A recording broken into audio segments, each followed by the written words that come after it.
vaccines, and these are the things that I'd like to highlight. Number one, there is no education in medical schools that I am aware of, and being an educator at the Cleveland Clinic Lerner College of Medicine and Case Western Reserve University, I am not aware of education around vaccines, their contents, safety records, informed consent, or the Vaccine Injury Compensation Program.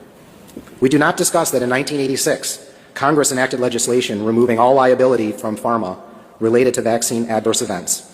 What are we taught about vaccines? We are taught to memorize the vaccine schedule.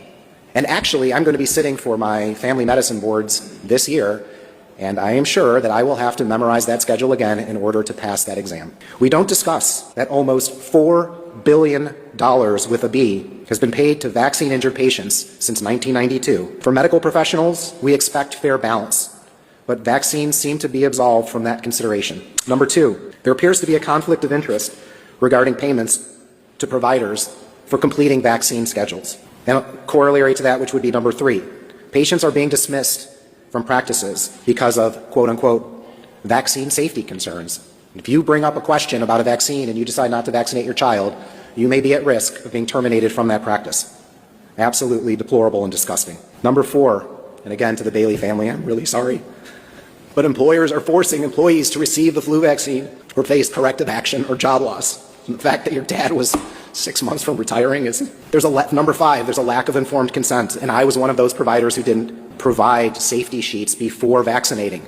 I would tell the parents, these are the vaccines today. We're going to give you 3 vaccines in one leg and 2 in the other. And then after vaccinating either the child or the adult patient, here's your information sheet. And again, to be completely transparent with you, I had no idea that there was even a mention of the compensation program or a telephone number to call. Absolutely deplorable on my part, and I apologize to my patients. Number 6, there's a lack of transparency regarding vaccine complications. And worse, you're being shamed as patients for suggesting that you were harmed by a vaccine. If I see a patient in the office and diagnose strep throat and give them penicillin, and either the mom or the patient themselves calls and tells me that they developed a rash, there is zero question. The chart now states they have an allergy to penicillin and will never be given it again.